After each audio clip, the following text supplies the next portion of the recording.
गोत्री के bus terminal पर नई मिली हुई बसों की सुविधा का जायजा लेने पहुंचे वडोदरा के म्युनिसिपल कमिश्नर अरुण महेश बाबू की ओर से चार्जिंग स्टेशन की भी मुलाकात ली गई। वडोदरा के गोत्री बस टर्मिनल स्टेशन पर पीएम बस सेवा के तहत कई बसों की भेंट दी गई है। वडोदरा महानगर पालिका को मिली हुई इस नई बसों की कामगिरी को लेकर निरीक्षण करने के लिए म्युनिसिपल कमिश्नर अरुण महेश बाबू पहुंचे थे, तो वहीं इस दौरान उनकी ओर से गोत्री स्थित चार्जिंग स्टेशन की भी मुलाकात ली गई थी। तब इस दौरान उन्होंने इलेक्ट्रिक बसों की स्थिति, चार्जिंग सुविधा और साथ ही पूरी व्यवस्था का ताग हासिल किया गया था।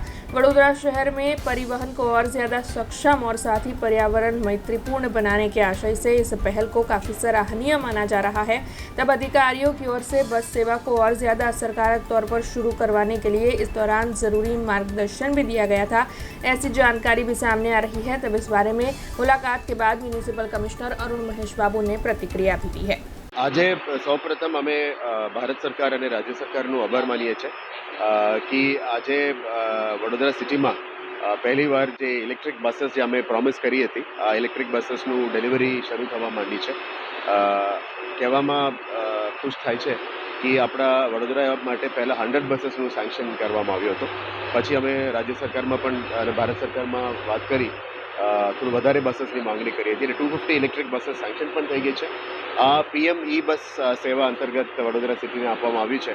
આપ જોઈ શકો છો કે આ ફર્સ્ટ ફેઝમાં જે 40 બસીસ છે આપણામાં એ બસીસને તબક્કાવાર દિલ્હીથી રવાના થઈને જેબીએમમાંથી અહીંયા આપણે આવવાનું થઈ ગયું છે। આપણા આવતા મહિના પછી આપણે પ્રોપર રૂટ મેપિંગ સાથે બધું અત્યારે અમે તૈયારીઓ કરી રહ્યા છે। આ સિસ્ટમ બસીસ આધુનિક સુવિધા સાથે ઇલેક્ટ્રિક બસીસ છે। વન ટાઈમ ચાર્જમાં ઓલમોસ્ટ 150 કિલોમીટર્સ ટ્રાવેલ કરી શકીએ છીએ, એટલે સિટીની અંદર જ અમે આનું મેક્સિમમ યુઝ કરવાના છે। આ બસીસ અત્યાધુનિક સેવાઓ સાથે ઓલમોસ્ટ 27 પ્લસ સીટ્સ છે। આમાં ખાસ આપણે કહેવા માટે દિવ્યાંગો માટે સીટ્સ રિઝર્વડ છે અને લેડીઝ નારી શક્તિ માટે પણ સીટ્સ રિઝર્વડ છે। બસીસ મેન્યુફેક્ચરિંગમાં જે લખીને આવી ગયું છે લેડીઝ માટે રિઝર્વ છે। દરેક સીટ્સમાં પણ SOS એમરજન્સી બટન્સ પણ છે, કોઈને પણ કંઈક એવું હોય એમરજન્સી હોય એ બટન દબાવીએ તો એલર્ટ સિસ્ટમ આવી શકે છે। ફૂલ્લી એર કન્ડિશનડ બસીસ છે અને દિવ્યાંગો માટે અલગ રેમ્પ પણ આપવામાં આવ્યું છે, જેથી કરીને ભારત સરકાર જે પણ પ્લાનિંગ કર્યું છે એ દિવ્યાંગ ફ્રેન્ડલી અને નારી શક્તિને યાદ રાખીને કર્યું છે।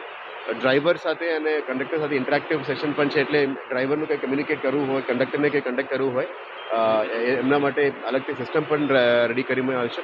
દરેકમાં સીટ બેલ્ટ સાથે પણ રાખવામાં આવ્યું છે, જેથી કરીને બધાને સેફટી અને સલામતી આપણા માટે ઇમ્પોર્ટન્ટ છે। એટલે one of the latest systems છે। આપણે પ્લાન કરીએ છીએ કે એનું ટિકિટિંગ સિસ્ટમની પણ અત્યારે થઈ ગયું છે, રૂટ્સની મેપિંગ પણ થઈ ગયું છે, એટલે ટૂંકા સમયમાં પછી પ્રોપર રૂટ બેલેન્સિંગ અને મેપિંગ કરીને એ કાર્યક્રમ કરવામાં આવશે। અને સાથે સાથે બસ સ્ટોપ્સમાં પણ જે વધારો કરવામાં જરૂરિયાત છે એમાં પણ અત્યારે ફોકસ કરીશું, જેથી કરીને બસ સ્ટોપ્સમાં પણ લોકોની જે સુવિધાઓ વધારવું જોઈએ એના સાથે એ પણ વધારીશું। પણ આશા રાખીએ કે વડોદરામાં જે આટલા વર્ષોથી પેન્ડિંગ જે હતી એ અત્યારે ભારત સરકાર અને રાજ્ય સરકારની મદદથી અમને વીએમસી માટે પૂરું પાડી ગયું છે। નવા બસીસ પણ આવી રહ્યા છે, એટલે વી આર હેપી કે આ પહેલા તબક્કામાં ગોત્રી ચાર્જિંગ સ્ટેશન અને આપણા ટ્રાન્સપોર્ટ નગરના જે બીજી ચાર્જિંગ સ્ટેશન છે ત્યાં બંને જગ્યામાંથી સિટીનું બસીસ સર્વિસીસ શરૂ કરીશું।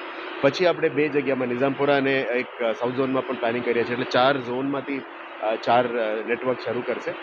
हमसे जुड़े रहने के लिए हमारे YouTube चैनल को सब्सक्राइब करें और नई वीडियो की नोटिफिकेशन के लिए बेल आइकॉन को दबाएं।